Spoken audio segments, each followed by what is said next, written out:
ఓం మహాగణాధిపతయే నమః. ఓం గురుభ్యో నమః. ఓం శ్రీమాత్రే నమః.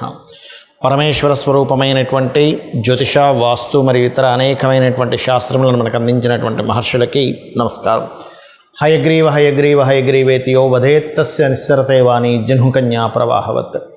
అరుణాం కరుణాతరంగితాక్షీం ధృతపాశాంకుశపుష్పభానచాపాం అనిమాదిభిరావృతాం మయూకైః అహమిత్యేవ విభావయే భవానీం. శ్రీమాత్రే నమః.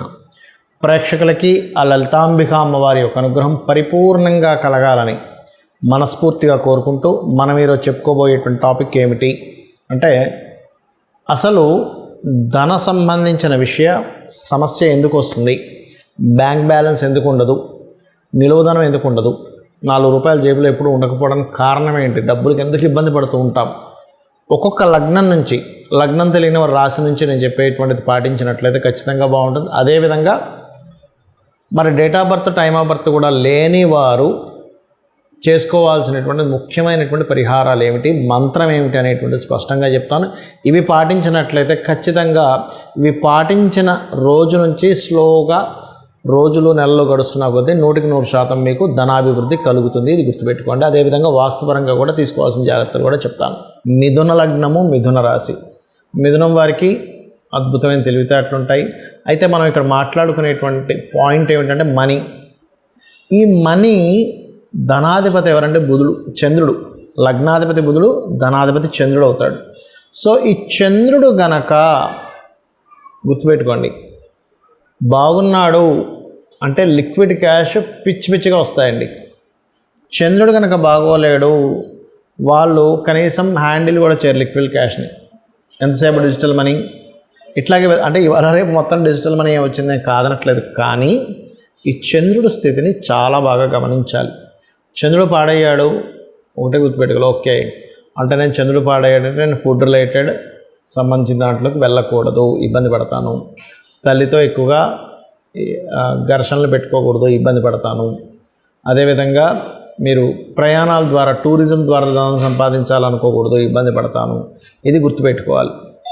మరి చంద్రుడు బాగున్నాడు, వాటి ద్వారా డబ్బులు వస్తాయి. టూరిజము, ఫుడ్డు, ట్రాన్స్పోర్టేషను, చిన్నపిల్లల డాక్టర్స్ అవ్వడము, మెడిటేషన్స్ చేయించడం ద్వారా, ఫార్మసీ ద్వారా, కంప్యూటర్స్ ద్వారా, సాఫ్ట్వేర్స్ ద్వారా డబ్బులు వస్తాయి. అయితే ఇక్కడ మనం ఈ ఆలోచన లేకుండా ఖర్చు పెట్టడం ద్వారా కూడా వీళ్ళు డబ్బులు కోల్పోతారు. శుక్రుడు పాడైతే కనుక అంటే వీళ్ళకి 12వ స్థానం ఖర్చుకారు కూడా శుక్రుడు అయ్యాడు. ఈ నెల కేతుతో కలిసేటప్పుడు అప్పుడు మరి ఏం చేయాలి? ఏదైనా మీకు ఖర్చుల వల్లే, అనాలోచితంగా చేసే ఖర్చుల వల్లే నాకు ధన నష్టం వస్తుందండి అన్నప్పుడు అమ్మవారి ఆలయానికి వెళ్ళి అక్కడ ఏదైనా సేవ చేయండి.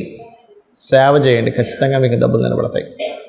అదేవిధంగా ఒక గృహస్థుడికి ధనం నిలబడలేకపోవడానికి కారణం అతను ఒక్క పాత్రే కాదు, అది ఆమె కావచ్చు, అతను కావచ్చు, పార్ట్నర్ యొక్క పాత్ర కూడా ఉంటుంది. చూడండి, ఎంతోమంది మనం చూస్తూ ఉంటాం, ఏమండి అసలు మా మిస్సెస్ చాలా బాగా ధనాన్ని కంట్రోల్ చేస్తుందండి ఒక అబ్బాయి చెప్తూ ఉంటాడు, లేదా ఒక అమ్మాయి చెప్తూ ఉంటుంది, మా వారు అస్సలు వేస్ట్ ఖర్చులు చేయరండి, సో అతను ఉన్నటువంటి జాగ్రత్త వల్ల మేము ఏమాత్రం తక్కువ శాలరీ వచ్చినా మేము ఇంత సేవింగ్ చేసుకోగలం అంటూ ఉంటారు. అంటే ఏంటి, ఫైనాన్స్ అనేటువంటిది ఇట్స్ వెరీ క్లియర్.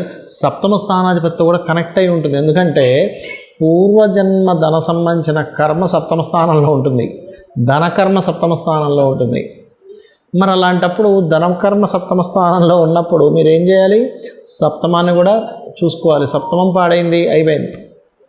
ఆమెకు మంచి అంటే ఆమెకు కావచ్చు, అతనికి కావచ్చు, మిథున లగ్నంలో జన్మించిన వారికి మంచి అవకాశాలు వస్తున్నా సరే పోగొట్టుకుని ఉంటారు. లేదా ఆమె పేరు మీద లేదా అతని పేరు మీద ఉండేటువంటి ప్రాపర్టీస్ వల్ల డబ్బులు వస్తాయి బాగుంటాయి.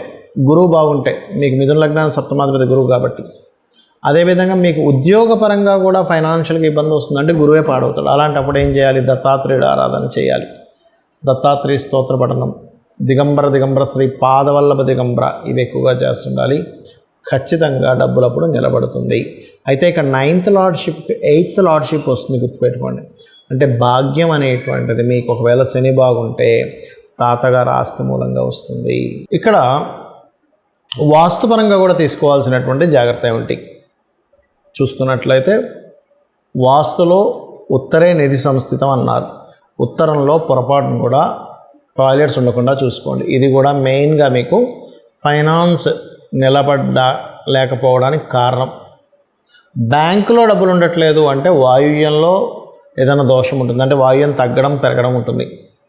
అంటే కొన్నిసార్లు వాయువ్యంలో కూడా టాయిలెట్స్ అవి ఉంటాయి, అది కూడా మెయిన్ కారణం అవుతుంది. మానసిక స్థితి సరిగ్గా లేకపోతుంది దానివల్ల. ఇక మనీయే ప్రొడ్యూస్ అవ్వటం లేదండి. అసలు ఉత్తరమేమో అవకాశాలు రావట్లేదు, వాయువ్యమేమో బ్యాంక్ బ్యాలెన్స్ ఉండట్లేదు, అసలు మనీ ప్రొడ్యూసే అవ్వట్లేదు. ఆగ్నేయంలో చాలామంది టాయిలెట్స్ పెట్టడం వల్ల కూడా జరుగుతూ ఉంటుంది. స్త్రీ మూలకంగా ఇబ్బంది కూడా వస్తూ ఉంటుంది. అదేవిధంగా తెలియకుండా ఇంట్లో దక్షిణ నైరుతిలో బీరువా పెట్టి అక్కడ మీరు ధనం పెడుతుంటారు, అది వేస్టేజ్ జోన్, దానివల్ల వేస్టేజ్ అవుతూ ఉంటుంది. పడమర వాయువ్యంలో కూడా తెలియకుండా మనీ పెడతారు, దానివల్ల కూడా మీకు మనీ మీద అంటే ఎంతసేపు పోవడమే బాధ అనేటువంటిది జరుగుతుంది. సో వాస్తుపరంగా ఈ జాగ్రత్తలు తీసుకోవాలి.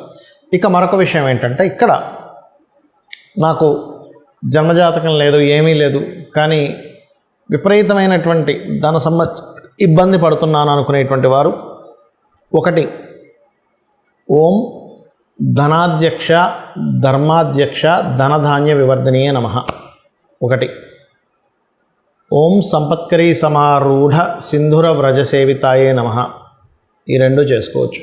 అలా కాదు, ఫైనాన్స్ వల్లే నాకు గొడవలు ఎక్కువగా అవుతున్నాయి, ఆ గొడవలు తగ్గాలి, ఫైనాన్స్ రావాలి. కొంతమంది చూడండి, డబ్బులు ఎవరికో ఇచ్చారు, వాళ్ళ వల్లే బాగా గొడవలు అవుతూ ఉంటాయి. అలాంటప్పుడు రెండు మంత్రాలు చేసుకోవాలి. అదేమిటి అంటే, ఓం నవవిద్రుమ బింబశ్రీ న్యక్కారి రతనచ్చదాయే నమః, గుర్తుపెట్టుకోండి. అదేవిధంగా ఓం అపర్ణాయే నమః చేసుకుంటే అప్పులు కూడా తగ్గుతాయి. అయితే మనకి చూడండి, కొన్ని మనకి వీడియోల్లో చెప్తూ ఉంటారు, చాగంటి వారు కానీ సామవేదం వారు కానీ మనకి వీడియోలో వస్తుంటాయి, లక్ష్మీ స్థానాలు ఇవి లక్ష్మీ స్థానాలు. అవేమిటి అసలు? ఆ లక్ష్మీ స్థానాలు అయితే వాటిని ఏం చేసుకోవాలో చెప్తాను మీకు. ఫస్ట్ ఒకటి ఆవు వెనుక భాగము అంటూ ఉంటారు. అంటే ఆవు వెనక భాగం అంటే ఏం చేయాలండి? లక్ష్మీ స్థానం అంటే ఆవు వెనక భాగాన్ని దండం పెట్టుకోవాలి, నమస్కరించుకోవాలి. ఇలాగా ముందు భాగాన్ని నమస్కరించుకోకూడదు, ఆవు వెనక భాగాన్ని నమస్కరించుకుంటే లక్ష్మీ అభివృద్ధి వస్తుంది. ఎందుకు అంటే, గోవు దగ్గరికి లక్ష్మీదేవి వెళ్ళినప్పుడు గోవు ఇచ్చినటువంటి స్థానం అది, అందుకే ఆవు వెనక భాగంలో లక్ష్మీ స్థానము, ఆవు యొక్క మయంలో కూడా లక్ష్మీ ఉంటుంది అంటారు. రైట్. ఇక రెండవది ఏంటి? ఏనుగు కుంభస్థలము అంటూ ఉంటారు. ఏనుగు కుంభస్థలంలో ఉంటే ఏమిటండి అంటే, ఏనుగు కుంభస్థలాన్ని కూడా దండం పెట్టుకోవాలి, అది లక్ష్మీ స్థానం. అంటే ఏమిటి? ఇవన్నీ ఇంద్రుడికి సంబంధించినటువంటిది. ఇంద్రుడు ఏనుగు ఐరావతం అంటారు, మీకు తెలుసు కదా, అందుకే ఇంద్రుడు ఐరావతం మీద తిరగడం అది జరుగుతూ ఉంటుంది. అదేవిధంగా మారేడు దళం, మరి మారేడు దళం అంటారు కదండి, లక్ష్మీ స్థానం అంటుంటారు, మారేడు దళంలో ఉంటుంది అంటారు కదా. ఏం చేయాలి అంటే, మారేడు దళంతో ఈశ్వరుణ్ణి కనుక పూజించినట్లయితే లక్ష్మీ సిద్ధిస్తుంది. వెంటనే ఏమంటారంటే చాలామంది, ఏమండి మాకు తెలిసిన వాళ్ళు చాలామంది చేస్తున్నారు కానీ వాళ్ళు ఏం పెద్దగా కోటీశ్వరులు అవ్వలేదండి అని వెంటనే చెప్తూ ఉంటారు. కానీ ఇక్కడ ఏమిటంటే, లక్ష్మి అంటే కేవలం నోట్ల కట్టలు మాత్రమే కాదు అనే విషయాన్ని మనం అర్థం చేసుకోవాలి. సంతాన లక్ష్మి, మంచి సంతానం ఉంటే అది లక్ష్మి, సౌభాగ్యలక్ష్మి, ధనలక్ష్మి, ధాన్యలక్ష్మి, విద్యాలక్ష్మి. అంటే ఏమిటి? మీకు మంచి విద్య ఉంది, అది కూడా లక్ష్మే. మంచి ధాన్యం ఉంది, లక్ష్మియే. ఆరోగ్యం ఉంది, అది కూడా లక్ష్మియే. అసలు లక్ష్మి అంటే అర్థం ఏమిటంటే గుర్తింపు. మీలో ఉన్నటువంటి టాలెంట్ మీరు గుర్తించి దాన్ని అభివృద్ధి చేసుకుంటే అదే లక్ష్మి. గుర్తుపెట్టుకోండి, మనలో ఉన్న టాలెంట్ మనం ఫస్ట్ గుర్తించాలి. లక్ష్మి నా రూపంలో ఏ రూపంలో ఉంది నా దగ్గర, ఆ రూపాన్ని గుర్తించడమే లక్ష్మి. రైట్. అదేవిధంగా పద్మంలో లక్ష్మి ఉంటుందంటారంటే ఏం చేస్తారు అంటే, పద్మాలతో లక్ష్మీదేవిని అష్టోత్తరం చేస్తూ పూజిస్తే లక్ష్మీ అభివృద్ధి. పద్మాలతో హోమం కూడా చేస్తారు. పద్మముకున్నటువంటి స్థితి ఏమిటి మనం అర్థం చేసుకోవాలి. ఎందుకు పద్మానికి? పద్మం వాటర్లో ఉంటుంది, బయటికి చక్కగా విచ్చుకొని ఉంటుంది. కిందని చూస్తే, దాని కాడ కింద చూస్తే మొత్తం అక్కడంతా నాచు బురద ఉంటుంది. అంటే ఏమిటి? ఇక్కడ మనం అర్థం చేసుకోవాల్సింది ఏమిటి? నువ్వు నీ చుట్టూ ఉండేటువంటి పరిసరాలన్నీ ఎలాగున్నా సరే నీ యొక్క బుద్ధిని వికసించుకున్నట్లయితే, ఇది వికసించుకోవడం ఇలా వికసించుకొని ఉంటుంది. నువ్వు ఎక్కడున్నా సరే నీ బుద్ధి వికసించుకున్నట్లయితే లక్ష్మి వచ్చి అక్కడ కూర్చుంటుంది అని దాని అర్థం పద్మం అనేటువంటిది. అలాగే ఐదవది శ్రీ పాపిట అంటూ ఉంటారు. అంటే ఈ భాగం లలితా సహస్రనామాల్లో ఒక నామం ఉంటుంది, శృతి సీమంత సింధూరి అనేటువంటి ఒక నామం ఉంటుంది. అంటే ఏమిటి? అమ్మవారి యొక్క సంబంధించిన లలితా సహస్రనామాల్లో అమ్మవారి పాదధూలికి సంబంధించిన ఈ పాపిడికి సంబంధించిన నామం అది. అంటే ఇక్కడ మనకి లలితహాసనంలో మరో నామం కూడా ఉంటుంది, సహస్రారాంబుజారూఢ సుధా సారాభివర్షిణి అని. అంటే ఏమిటి? సహస్రారంలో కూర్చొని అమ్మవారు సుధాసార వర్షాన్ని కురిపిస్తుంది. అంటే ఇక్కడ ఉన్నటువంటి అమ్మవారు ఇక్కడ ఉందంటే దాని పాదాలు ఎక్కడ ఉంటాయి? ఇక్కడ ఉంటాయి. అందుకని అక్కడ మనం స్త్రీలు సింధూరం పెడుతూ ఉంటారు. సింధూరం ధరించడం ద్వారా లక్ష్మీ అభివృద్ధి అవుతుంది అంటూ ఉంటారు. ఏమిటండి దానికి ఏమిటండి లక్ష్మీ అభివృద్ధి అవ్వడము అంటే, లక్ష్మి అంటే ఆరోగ్యం అని కూడా మనం చెప్పుకున్నాం. మనము మన చుట్టూ ఉన్న ఆరాతో లోపల ఉండేటువంటి నాడి ఏదైతే ఉంటుందో, నాళ్ళు ఉంటాయి, దాని ద్వారా కూడా లక్ష్మీ సంబంధం ఉంటుంది. ఎట్లాగా మనకి హెల్త్ బాగాలేదు, లక్ష్మి పోయింది. ఆరోగ్యమే కదండి అన్నిటికంటే ముఖ్యం. ఎంత డబ్బున్నా హెల్త్ బాగాలేదు అనుకోండి ఏమంటారు? డబ్బులు లేకపోయినా పర్లేదు కానీ ఆరోగ్యం బాగుండాలని అంటాం. ఈ సుధాసార వర్షాన్ని ఎప్పుడైతే ఆవిడ కురిపిస్తుందో 72,000 నాడులు తడుస్తున్నాయో మన ఆరోగ్యము, మన సౌభాగ్యం అన్నీ కూడా ఆవిడ అనుగ్రహంతో నిండుతున్నాయన్నమాట. దానికి ఆవిడ కృతజ్ఞతగా ఇక్కడ పెడతాము. ఇక్కడ ఎప్పుడైతే ప్రెస్ చేస్తుంటారో కొన్ని మనకి సనాతన ధర్మంలో ఏంటంటే ఇది థర్డ్ ఐ అంటారు, ఇక్కడ ఆజ్ఞాచక్రం ఉంటుంది అంటారు. అలాగే ఇక్కడ సహస్రారం సంబంధించినటువంటిది ఉంటుంది. కాబట్టి ఇక్కడ ఇలా ఎప్పుడైతే సింధూరంతో చేస్తుంటామో ఇలాగా స్త్రీలకి ప్రత్యేకంగా పాపిట మధ్యలో అది గొప్ప యోగంగా మారుతుంది.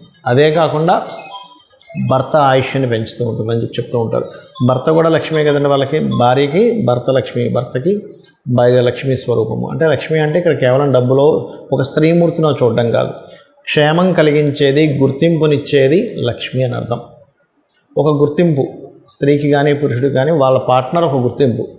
ఈ రకంగా ఇవి చేసుకుంటూ నేను చెప్పినటువంటిది ఒక్కొక్క లగ్నానికి ఏదైతే చెప్పానో ఇవి చేస్తూ మీరు లక్ష్మీ అనుగ్రహం పరిపూర్ణంగా పొందాలని మనస్ఫూర్తిగా కోరుకుంటూ శ్రీమాత్రే నమః.